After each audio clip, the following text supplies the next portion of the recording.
Bunny's there having his tea, and little Mimi is there. Sweetie. It's so sweet. Oh, she loves that. So fun. It's so sweet, Mommy.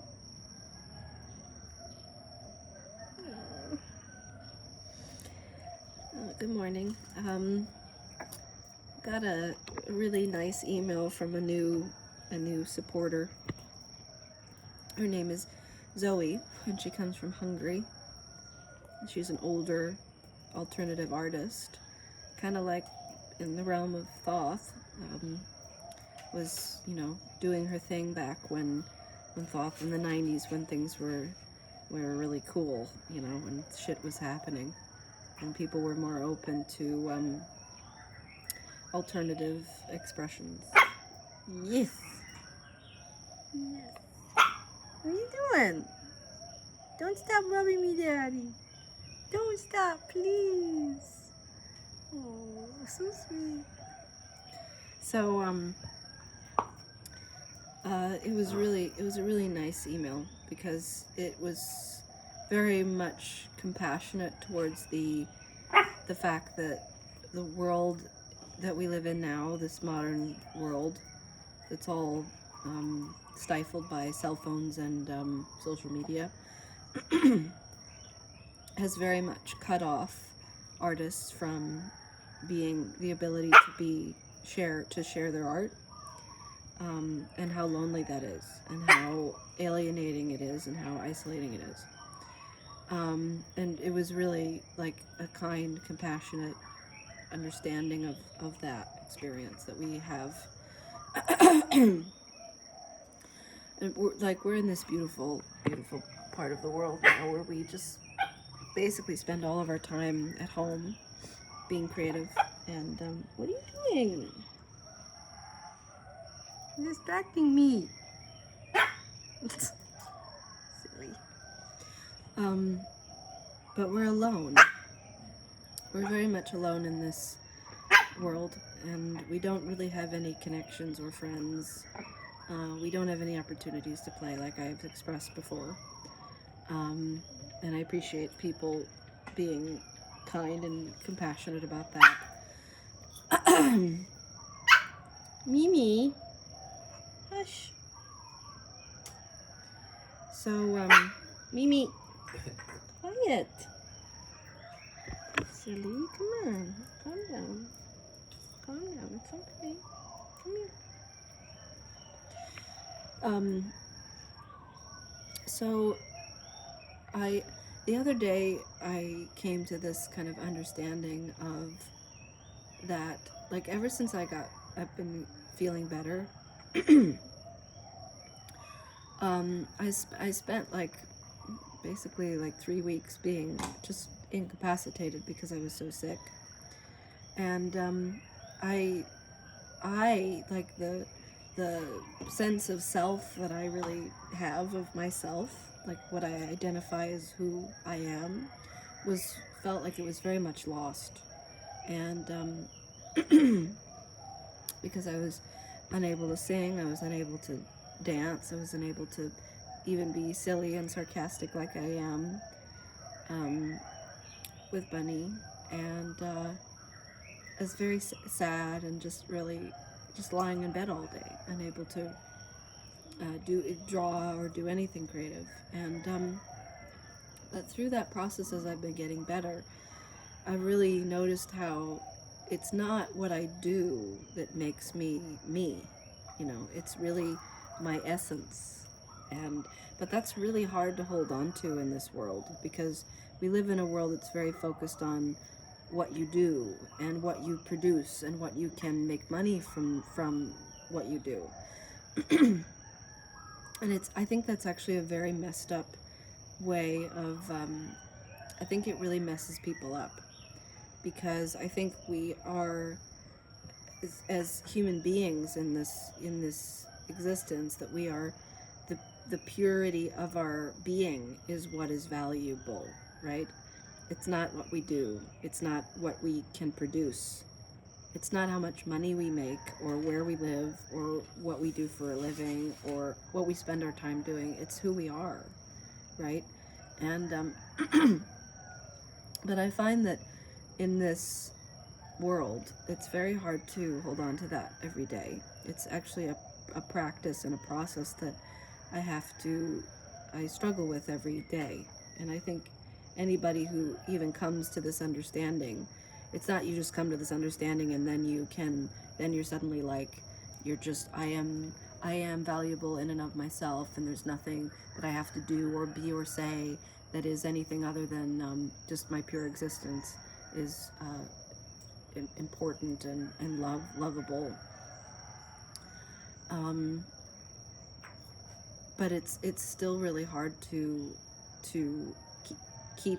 keep that in the front of my focus, because a lot of the time, all the time, we're alone, working on our little things that we work on. Like I'm spending a lot of time drawing these days because I wasn't able to draw for weeks. I really need to have more projects than just drawing, because I kind of go stir crazy after a while is when I'm working on stuff, and it's also really hard, I'd say, to work on creative projects that I know have no audience, that no one is interested in or finds any value in, except for maybe a couple of people. Like, once I finish all of this art that I've made, I will share it, and I do share bits of it in, like, the introduction of my videos. Oh, starting to rain. Starting to rain. Little Mimi, what you doing? It's raining. So it's really hard to hold on to that center of knowing my value is intrinsic, when most of the time we're on our own, just working on things that I know nobody really values. And the path of the artist is extremely lonely, and it's not something that I really knew when I was younger. But I've as I've gotten older, I've really come to understand and see from experience that the path of being an artist is an isolated, lonely, questioning, unknown path. Because to make art and to be creative, you have to be by yourself. Nobody's going to draw for you. Nobody's going to write music for you or sing for you or make art for you or make music for you. You have to do it. And if you don't have an audience, which we don't really, we have like a handful of people who watch our videos or look at our Instagram posts or whatever, or maybe will sometimes see us play or see Thoth play in different places sometimes, but it's a very isolated experience, and it's very rare when people even engage with what Thoth does or what we do, and we haven't really played much together in quite a while. Excuse me. Because there's nowhere to do it, and the effort required to do it is so large that it's not worth it, because there's no money, there's no audience, there's nobody that's gonna really even engage with it. And Bunny has been doing he'll do his walkabout things in the afternoons or in the morning, and he'll engage with the Balinese people. And the Balinese people I went out with him the other day to follow him around and film, and it was amazing how responsive they are to him. They're really responsive to what he does. They'll dance with him, they'll sing with him, they'll clap and cheer, and it's really amazing to see that, because I've never experienced any group of people do that in that way towards him.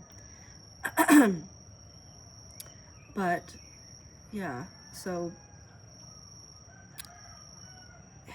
it's something that I never really I mean, I've spent most of my like career, you could say, as a performer, as a musician, kind of being out in public, right? If anybody knows about what we've done and what we do, what we've done, they would see that we've done a lot of performances out in public spaces.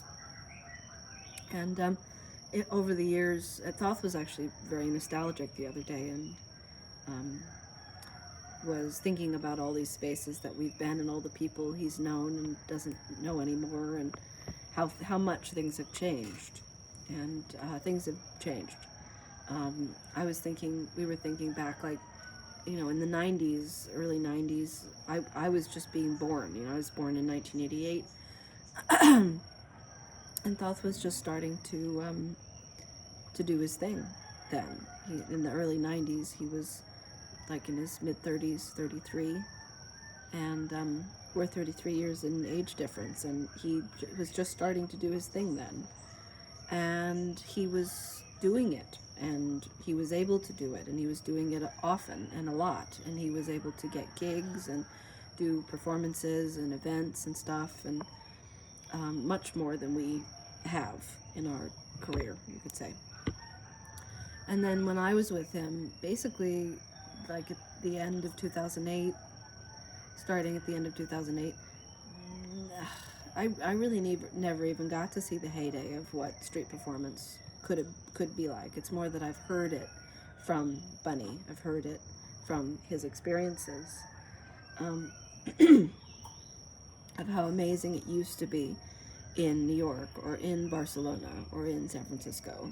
I never really got to experience that. There were times in which I was with him in New York, and we'd be playing, and there'd be, a couple hundred people watching us, and we'd make really good money, and people would actually applaud and pay attention, sort of. But, we were also dealing with breakdancers and very loud, amplified things that were impossible to deal with. And that was always the case. Or in Lisbon, 2010, summer of 2010, we had a really good couple of months there, playing in this really resonant hallway on a busy walking street, and we had really big audiences, and we would make really good money, and people would watch very attentively. And I remember looking at footage a while ago of that time. I have some footage of those experiences, and there was no phones. Nobody had phones on them, so that was definitely a thing. That was the way it was. People didn't have cell phones, and smartphones were not so common back then, so people were engaged with what we were doing. And the whole thing of social media and cell phones and Instagram and all this stuff and YouTube has really destroyed public performance, because now people just walk and stare at you and watch you with their phone, film you, and then walk away. And we experienced that a lot in the last few years of our busking experience, to the point that basically every space that we played in was destroyed because of it. Or because of amplified music. So many people with amplified boom boxes all around that they would just take over the sound space of an area, and there was no way for us to be heard anymore. So now it kind of feels like we're just here in this world, and it's beautiful here. It's as beautiful as anywhere we would be, but there's really nothing to do anymore, and that's really hard. It's really hard. It's not like we would go back to Europe or go back to New York or go back to San Francisco or go back to San Diego and and be able to share our gifts in the same way again. Is all of those places and things have been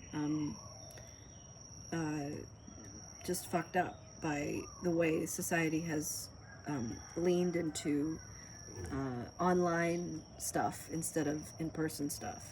And it's basically like, it feels like there has been a transition between, like basically in the last 15-20 years, there's been a transition between live music and live art and then to digital art and digital expression.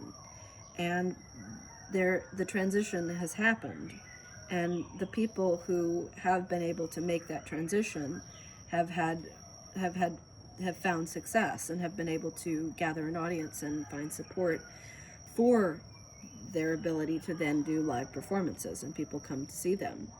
And then, but I think there's a lot of people, there's a lot of artists, especially alternative, unusual artists, who have been left behind in that transition. And I'd say that Thoth and I are some of those people, that we do share online. We share our music and our talking and our whatever, but it's never translated in the same way as our live performances. We've tried a few times, like, to do excuse me, to do like live streams on Instagram or YouTube, and it just doesn't, it feels wrong. It just feels messed up. I don't like it. Neither one of us like it, because you're just playing to a screen, and there's nobody there, you know, and there's nothing we really gain from it. I have noticed that if we do share like a live stream video, that if I share it on our YouTube channel, that people do like it, I guess. But it doesn't gain us anything, you know. It's not like we make money from it or gain. It's just nothing is accomplished by it, and it's a lot of work. For example, to set up a live stream. So it just doesn't seem like we've been able to transition into the digital world, even though we do share a lot online now, because it's the only way anybody really sees us or is aware of us anymore. A lot of time we're just alone at home, trying to continue to work on our projects, and it's a really tough experience, because, and it's not, I don't think it's something a lot of people can relate to, which was really nice about this email from this Hungarian woman, was that she was understanding of this experience of being an older artist and feeling like there really isn't anything to do anymore as an artist, and the path feels empty, and it's not satisfying to just do it for herself.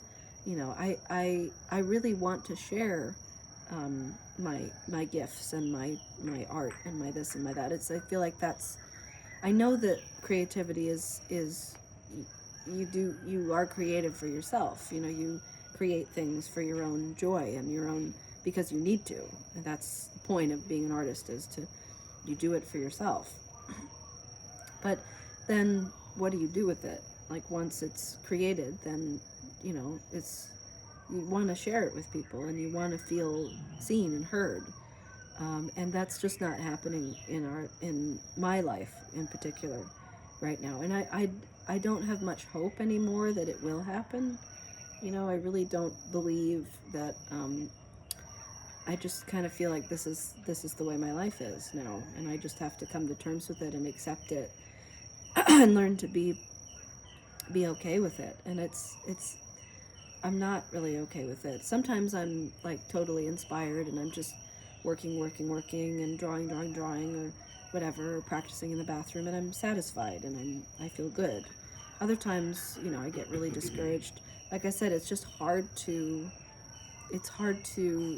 maintain that center of peace and tranquility in myself, of knowing that I am enough, and that I don't have to draw, and I don't have to be creative, and I don't have to do anything in order to be a valuable human being, a valuable entity. It's just so easy to forget that, I think, for everybody. And I think it's very normal for me to be experiencing this. And it was really helpful in reading this email that this woman was saying, like, relating to this feeling of that the world feels empty and hollow, and that art and music and creativity just doesn't exist anymore and has been squashed. And namely, for alternative, unusual people and artists, there's just no space for them to express themselves anymore. Everything is oppressed and stifled. And that's what's so beautiful about Bunny going out and doing his little walkabouts for the Balinese peoples, because it's not something anybody sees anywhere anymore. and they're very, very receptive to him and very appreciative. And it was really beautiful watching that the other day. Gives me a little bit of, hope. But I don't have the capacity to do that. I'm not able to go out with my violin and sing on the street in that way. I don't want to say anymore, but I definitely have kind of grown out of that. It's just too much for me. I feel too exposed. I feel too vulnerable. And to be honest, I feel much older than I am. I'm only 36, and I feel more like I'm in my 60s. I think because of what I've been through, I've just been through so much at such a young age. Like, I basically started my life as an artist and as a performer, as a street performer, when I was 20. And I've had a lot of really intense experiences at a very young age. It basically, like, most of the most outrageous and crazy things that happened to me happened before I was 25, right? And I think it's because during those were the years that that was the tail end of the ability to have opportunities as the kind of artists we are. And it's really tough because I don't really see opportunities anymore, and I don't really know how they would exist anymore. I don't really see how or why Bunny and I would like go back to the United States or go back to Europe, unless we just decided we wanted to move somewhere else. We wanted to move to a different country. But in a way, that's another thing that's made me feel old, is in a way everything feels the same. Everywhere feels the same. It's a different environment, a different culture, but everywhere we would live similarly, because the world is, everywhere has turned into this kind of monotonous, non-creative world, where everybody's running around with selfie cameras and cell phones and connected to the internet, and so everywhere is just kind of the same, and it's really heartbreaking because the only thing I know how to do anymore is just cuddle up close to my husband and be close to him and talk to him about this and cuddle with him and spend time with him. I do everything I can I spend all of my time with him because I love him so much, and he's the only person in my life now who really gives me any sense of connection with the world. And he's not really connected with the world either, probably less than I am. Less than I am. And we're both just kind of alone in this process. And it helps to talk about it. We talk about it a lot together. But it helps I think that's why he's making these talking videos to share, is it's kind of therapy for him. I'd say that it's very therapeutic for me to just talk about it and share it and have a few people relate to it. So thank you for listening.